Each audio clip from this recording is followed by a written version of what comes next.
I never thought I'd be saying this about the Lakers, especially in the current state that they're in, but I think losing LeBron James and LeBron missing games might have been the best thing that could have happened to them.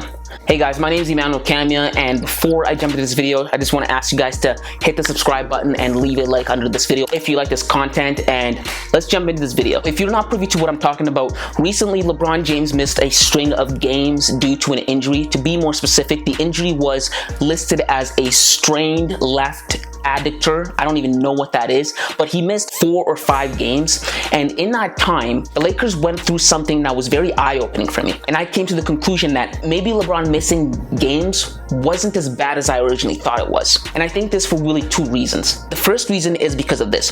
For the first time since his New Orleans days, Anthony Davis was chucked into the deep end and was forced to either sink or swim. The bright lights of the Los Angeles Lakers, of LA, was on him. He was the best player on the Los Angeles Lakers. If they sucked, it was going to be on him. If they were good, it was going to be on him.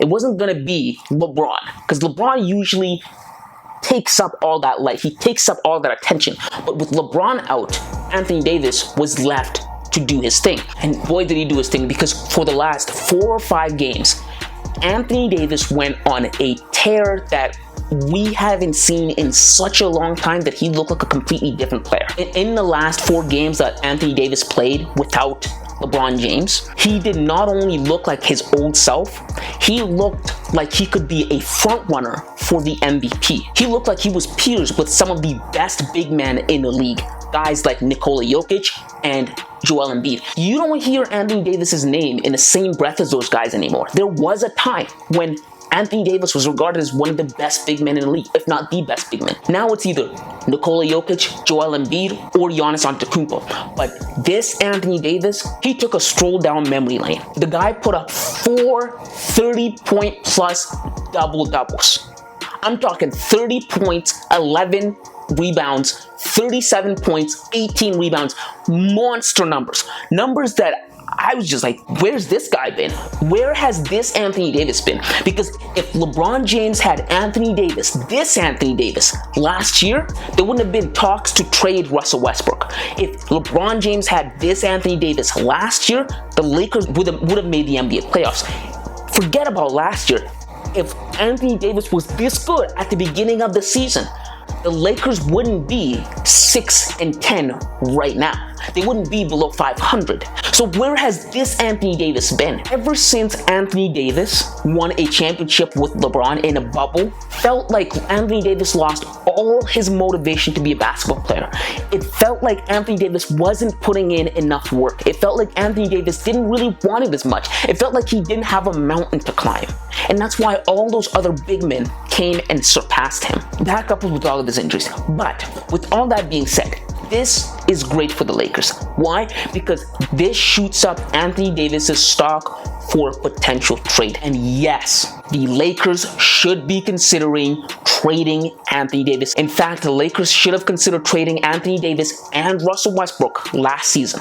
I made a video about this. I gave that hot take. Anthony Davis should have left the Lakers a long time ago. Now you may be asking yourself, why would the Lakers trade Anthony Davis if he's going on such a tear, if he's so good right now? Anthony Davis is so good. Why would the Lakers lose that asset? And let me tell you, the reason is because this is an abnormality for Anthony Davis. This is not the norm anymore for Anthony Davis. Playing at this caliber, we don't get that much from Anthony Davis. That should tell you something. If we don't get that much from Anthony Davis, what does that mean? It means Anthony Davis isn't as good as he once was. I've said this in the past.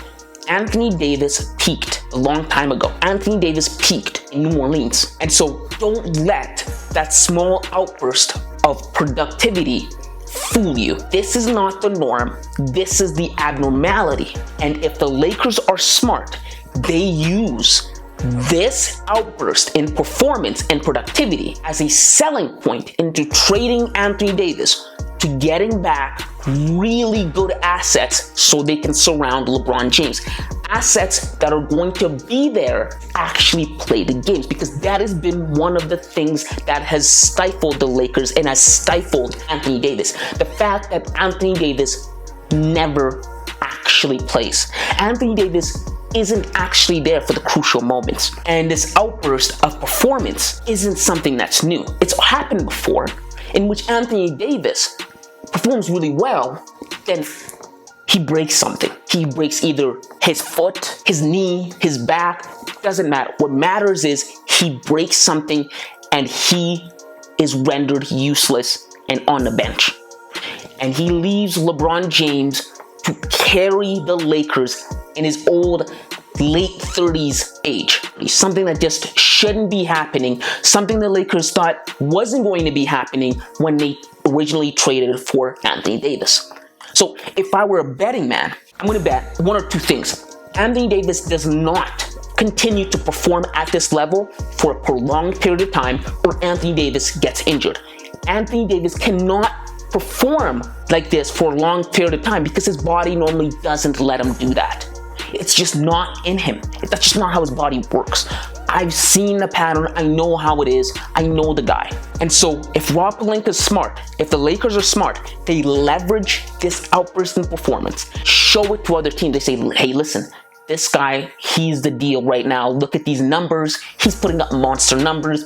Unfortunately, we're just looking for something different right now. So what can you give us for Anthony Davis? Because you want to hedge your bets. I'd bet that Anthony Davis won't keep this up or he gets injured. I'm willing to bet Anthony Davis won't play above 60 games this season. If I know that, because his history's told me so, I'm looking to move him, right? I use this to my advantage. I also get rid of Russell Westbrook. Don't think Russell Westbrook is off the hook. The goal for the Lakers should be to build the best team around LeBron James. Russell Westbrook doesn't fit with LeBron James, and Anthony Davis isn't there for LeBron James. There are a number of teams in the Eastern Conference that would be willing to give up assets, real good assets, for Anthony Davis. You use those assets, you could either flip them right away. For example, if they trade Anthony Davis away for draft picks, they don't have to keep the draft picks. They could use them before the trade deadline to get somebody else. That way, you get rid of a guy who's been more of a cheerleader than a player. They nicknamed Anthony Davis street clothes for a reason. But if the Lakers don't trade away Anthony Davis, if they don't trade away Russell Westbrook, something's gonna have to give. Either they're gonna need to make changes or someone's gonna need to get fired. Particularly Rob Pelinka is gonna need to get fired, because I can't think of a team that could be as bad as the Lakers have been for the last 2 years without the GM getting booted. Last year, they went through that experiment with Russell Westbrook. They understood Russell Westbrook wasn't the answer to the Lakers' problem, but what did Rob Pelinka do? He doubled down with Russell Westbrook. They didn't trade him. He doubled down with Russell Westbrook for another second year, and he used Frank Vogel as the scapegoat as to why the Lakers sucked last year, even though you and I know that wasn't the case. Frank Vogel led the Lakers to a championship in the bubble. Frank Vogel didn't all of a sudden forget how to coach 2 years later. And it wasn't Frank Vogel's fault, evident by the fact that the Lakers are still trash even with him gone. So it wasn't Frank Vogel. Something about that roster needs to change, and either Rob Pelinka is confident enough to make the changes or you fired him. Anthony Davis could be one of the changes that he needs to make, because the last 2 years have been some of LeBron's most precious years, and they've been stolen from him. They've been stolen from him, and they've been stolen from us as NBA fans. We used to be so spoiled. We used to watch LeBron play in the finals for 8 years. I want that back. I want LeBron playing at the highest level for a title again. But the Lakers' incompetent management has prevented him from doing that. And I want that back as an NBA fan. And if you want that back as well, then make sure to hit the subscribe button and leave a like underneath this video. And let me know your thoughts in the comments below on what you think about Anthony Davis.